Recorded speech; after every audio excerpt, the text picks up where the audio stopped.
someone,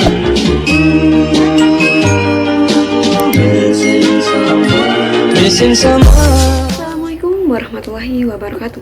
Perkenalkan, saya Nur Aziza Isniati dan teman saya Mardiah Yunita dan Diana Rosa Putri. Kami dari Prodi Matematika Universitas Muhammadiyah Profesor Dr. Hamka. Di sini kami ingin menjelaskan fungsi pembangkit momen, squeeness, dan kurtosis. Pertama yaitu fungsi pembangkit momen.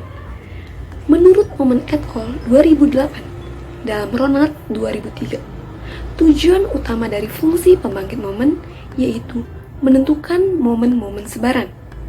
Akan tetapi, tujuan utama yang paling penting dari fungsi pembangkit momen yaitu membangun sebaran fungsi pengubah acak.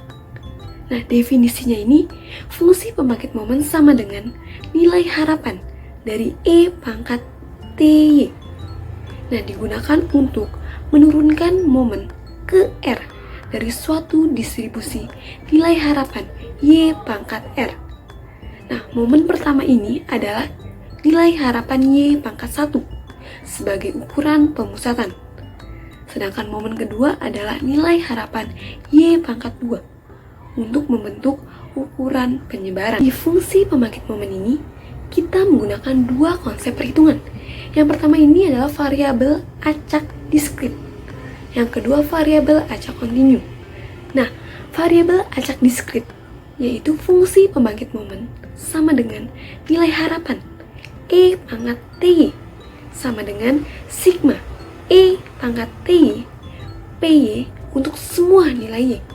Yang kedua ini variabel acak kontinu, di mana fungsi pembangkit momen sama dengan nilai harapan E pangkat TY sama dengan integral E pangkat TY FY DY dengan batasnya min tak hingga sampai tak hingga.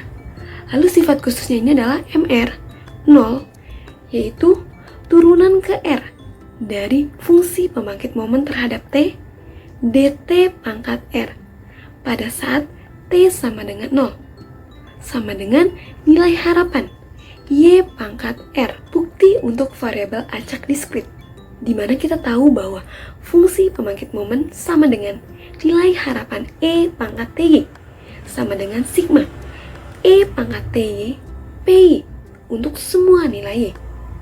Turunan pertama fungsi pembangkit momen. Nah, di sini kita turunkan Y terhadap T, menghasilkan sigma YE pangkat TY PY untuk semua nilai Y.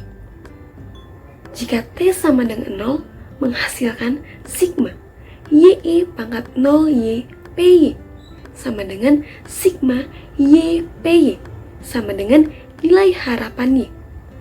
Sedangkan turunan kedua fungsi pembangkit momen. Nah, turunan yang pertama ini kita turunkan lagi terhadap T, menghasilkan sigma Y kuadrat E pangkat TY PY untuk semua nilai Y. Jika T sama dengan 0, menghasilkan sigma Y kuadrat E pangkat 0Y PY sama dengan sigma Y kuadrat PY sama dengan nilai harapan Y kuadrat. Selanjutnya yaitu bukti untuk variabel acak kontinu. Kita tahu bahwa fungsi pembangkit momen sama dengan nilai harapan E pangkat TY sama dengan integral E pangkat TY FY DY dengan batasnya min tak hingga hingga tak hingga. Turunan pertama fungsi pembangkit momen. Nah, kita turunkan Y terhadap T, menghasilkan integral YE pangkat TY FY DY. Batasnya min tak hingga sampai tak hingga. Lalu T sama dengan 0, menghasilkan integral YE pangkat 0Y FY DY sama dengan integral Y FY DY sama dengan nilai harapan Y pangkat 1. Sedangkan turunan kedua fungsi pembangkit momen. Nah, turunan yang pertama ini kita turunkan terhadap T, menghasilkan integral Y kuadrat E pangkat TY FY DY dengan batasnya min tak hingga sampai tak hingga. Lalu T sama dengan 0, menghasilkan integral Y kuadrat E pangkat 0 Y FY DY sama dengan integral Y kuadrat FY DY sama dengan nilai harapan Y kuadrat. Contoh soal. Variabel acak Y yang menyebar secara Poisson dengan fungsi massa atau frekuensi peluang sebagai berikut. Px sama dengan lambda pangkat X per X faktorial E pangkat min lambda, di mana X sama dengan 0, 1, 2, dan seterusnya. 0 lainnya. Nah, kita jawab fungsi pembangkit momen dari sebaran Poisson. Nah, fungsi pembangkit momen sama dengan nilai harapan E pangkat Tx sama dengan sigma E pangkat Ty Px untuk semua nilai X.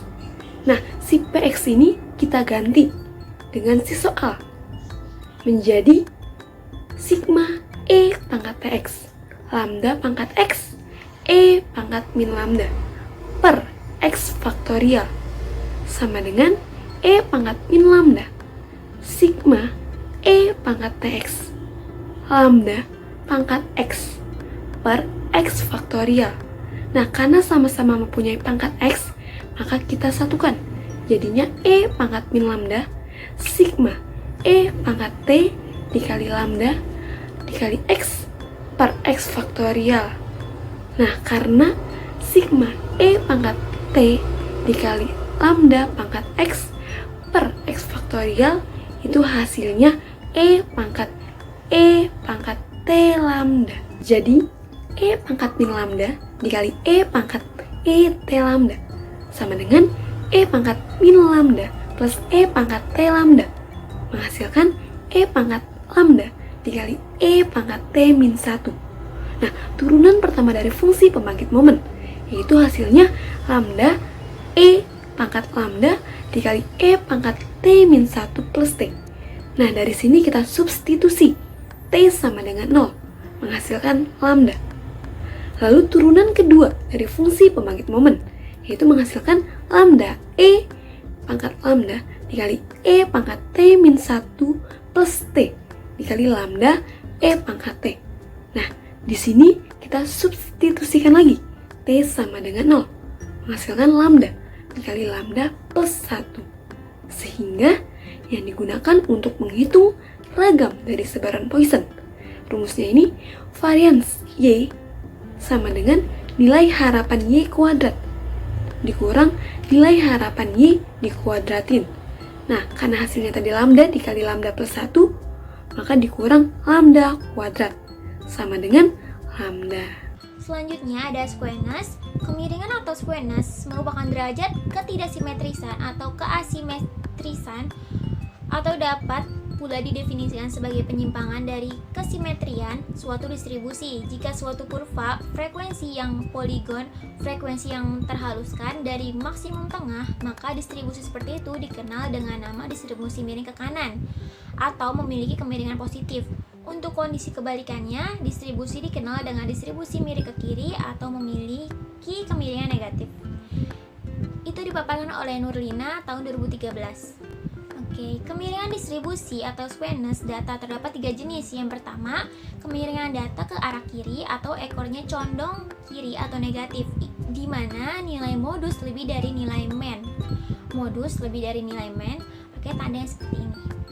Yang kedua, kemiringan data simetris atau distribusi normal, di mana nilai mean dan modus adalah sama, jadi sama dengan. Dan yang terakhir, kecondongan data ke arah kanan, ekornya condong kanan atau positif, di mana nilai mean lebih dari nilai modus. Bisa tanda seperti ini. Jadi mean itu lebih dari modus. Nah, bisa kalian lihat gambarnya seperti ini. Oke, lanjut. Rumus untuk menghitung derajat kemiringan distribusi data atau alfa 3. Ada 3. Yang pertama, rumus persen, yang kedua, rumus momen, dan yang terakhir, rumus Boyle. Saya akan menjelaskan rumus persen terlebih dahulu. yaitu alfa sama dengan 1 per S dikali X rata-rata dikurang modus, atau alfa sama dengan 3 per X dikali X rata-rata dikurang median. Jadi jika diketahui modusnya pakai rumus yang pertama, jika diketahui mediannya pakai rumus yang kedua. Lanjut rumus momen untuk data yang tidak berkelompok menggunakan rumus alfa 3 sama dengan 1 per NS pangkat 3 sigma XI dikurang X rata-rata pangkat 3. Untuk data yang berkelompoknya rumusnya alfa 3 sama dengan 1 per NS pangkat 3 sigma FI dikali MI dikurang X rata-rata pangkat 3. Keterangannya untuk alfa 3 sama dengan itu derajat kemiringan, XI-nya itu nilai data ke I, X rata-ratanya itu untuk nilai rata-ratanya, FI-nya itu frekuensi kelas ke I, MI-nya itu nilai titik tengah kelas ke I, S itu simpangan baku, N itu banyaknya data. Notes-nya itu, jika alfa 3 sama dengan 0, distribusi data simetris. Jika alfa 3 kurang dari 0, distribusi data miring ke kiri. Jika alfa 3 lebih dari 0, distribusi data miring ke kanan. Lalu, rumus yang terakhir ada rumus Boyle, yaitu alfa sama dengan Q1 tambah Q3 dikurang 2 Q2 per Q3 dikurang Q1. Untuk keterangannya, alfanya itu derajat kemiringan, Q1 nya itu kuartil pertama, Q2 kuartil kedua, Q3 kuartil ketiga. Notes-nya itu, jika Q3 dikurang Q2 sama dengan Q2 dikurang Q1, atau Q3 ditambah Q1 dikurang 2 Q2 sama dengan 0, maka alfa sama dengan 0 dan distribusi datanya simetris. Lalu, jika Q1 sama dengan Q2, maka alfa sama dengan 1 dan distribusi datanya miring ke kanan. Lalu, jika Q2 sama dengan Q3, maka alfa sama dengan min 1 dan distribusi datanya miring ke kiri. Lalu, di sini ada contoh soalnya. Berbunyi, tentukanlah derajat kemiringan dan jenisnya dari data berikut. Datanya itu ada 8, 8, 3, 5, 4, 9, 4, 6, 8, 10. Terlebih dahulu kita urutkan datanya dari yang terkecil hingga yang terbesar. Didapat seperti pada di gambar ini. Lalu kita cari nilai rata-rata terlebih dahulu. Menggunakan rumus seperti ini, didapat hasil akhirnya 6,5. Lalu kita cari juga median dan modusnya. Didapat mediannya 7, modusnya 8. Lalu kita cari standar deviasi diperoleh dari variansinya, yaitu dengan rumus S pangkat 2 sama dengan sigma dikali X dikurang X rata-rata dipangkatin 2 dikurang N dikurang 1 sama dengan, jadi X-nya itu kenapa 3? Karena dari data yang terkecilnya itu 3 dikurang 6,5 itu nilai rata-ratanya pangkat 2 ditambah 4 dikurang 6,5 pangkat 2. Kenapa 4? Karena urutan dari 3, 4, 4, 5, 6, 8, 8, 8, 9, 10. Jadi dari 3 kita tambah sampai 10 dikurang 6,5 pangkat 2 per banyaknya data 10 dikurang 1 didapat 5,8. Jadi standar deviasinya adalah 2,42. Lalu kita cari derajat kemiringan data menurut rumus persen. Kita cari dengan menggunakan dua rumus. Yang pertama jika diketahui nilai modusnya, yang kedua jika diketahui nilai mediannya. Kita masukkan ke rumus.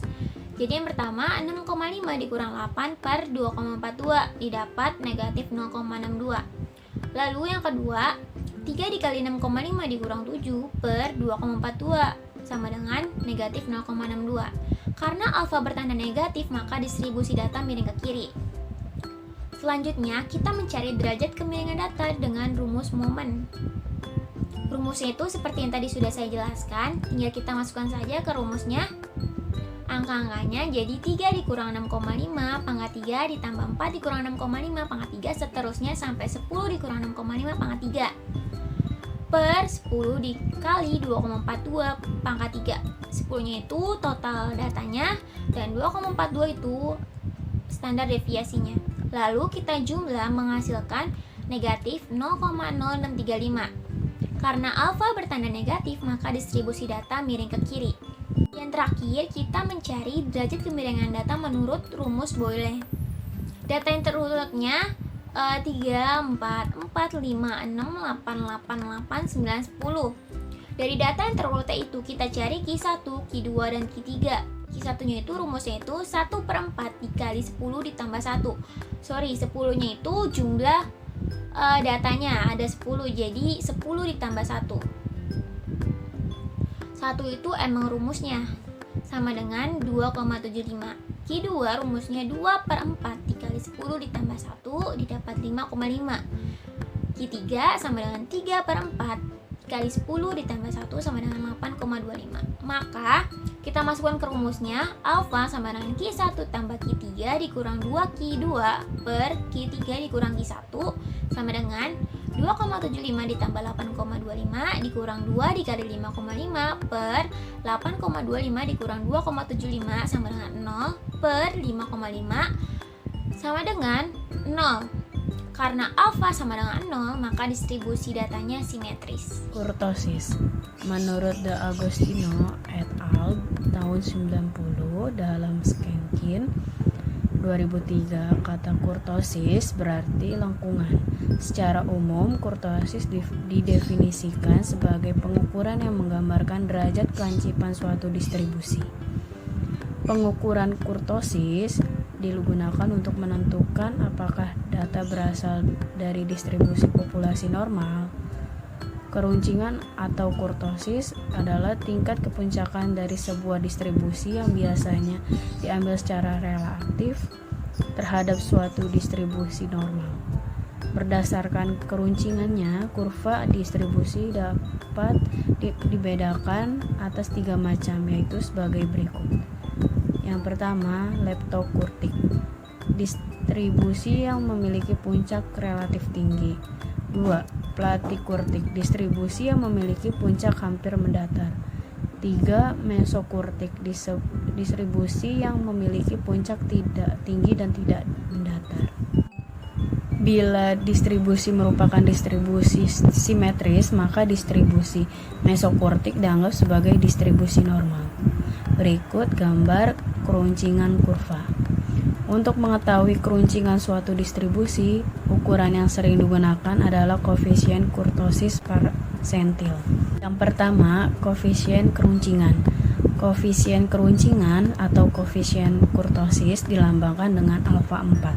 Jika hasil perhitungan koefisien keruncingan diperoleh yang A nilai lebih kecil dari 3, maka distribusinya adalah distribusi Platikurtik. B nilai lebih besar dari 3, maka distribusinya adalah distribusi leptokurtik.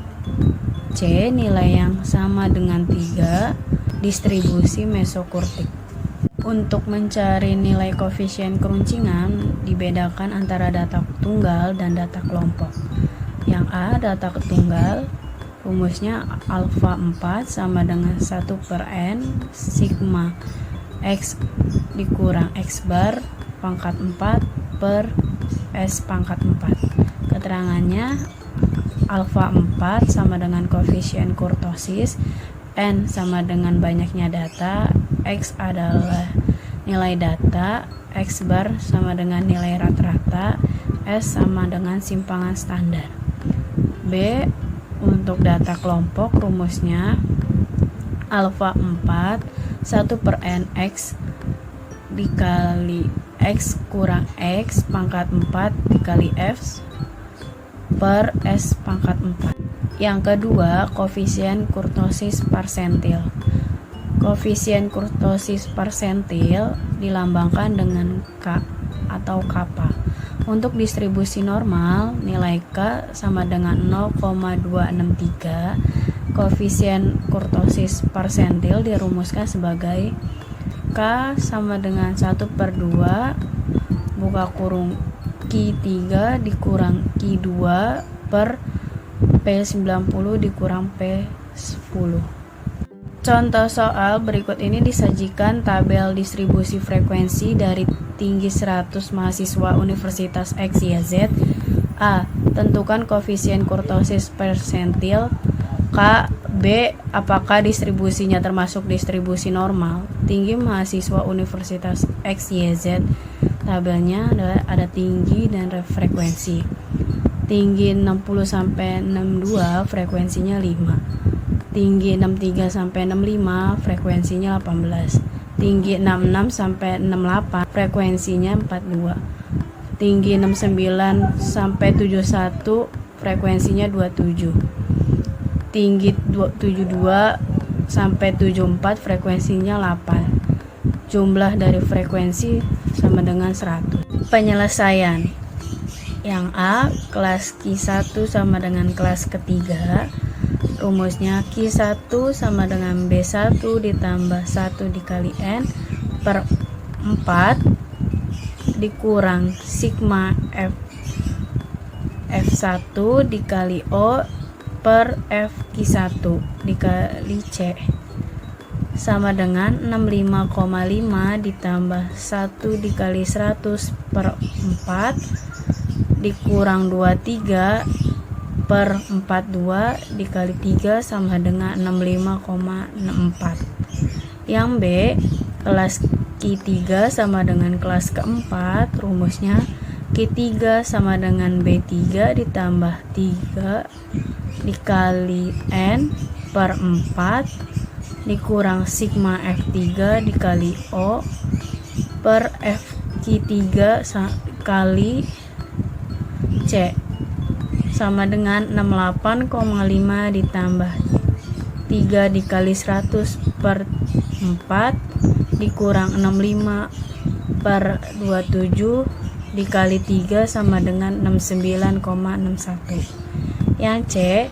kelas P10 sama dengan kelas kedua. P10 sama dengan B10 ditambah 10 dikali N per 100 dikurang sigma F10 dikali O per FP10 dikali C sama dengan 62,5 ditambah 10 dikali 100 dibagi 100 dikurang 5 per 18 dikali 3 sama dengan 63,33. Yang D, kelas P90 sama dengan kelas ke-4. P90 sama dengan B90 ditambah 90 dikali N per 100 dikurang sigma F90 dikali O per FP90 dikali C sama dengan 68,5 ditambah 90 dikali 100 per 100 dikurang 65 per 27 dikali 3 sama dengan 71,28. Koefisien kurtosis persentil atau K adalah K sama dengan 1/2 dikali Q3 dikurang Q1 per P90 dikurang P10 dikurang 1/2 69,61 dikurang 65,64 per 71,28 dikurang 63,33 sama dengan 0,25. Karena nilai K sama dengan 0,25, buka kurung K kurang dari 0,263, maka distribusinya bukan distribusi normal. Terima kasih, sekian dari kelompok kami, kurang lebihnya mohon maaf. Wabillahi taufiq wal hidayah. Wassalamualaikum warahmatullahi wabarakatuh.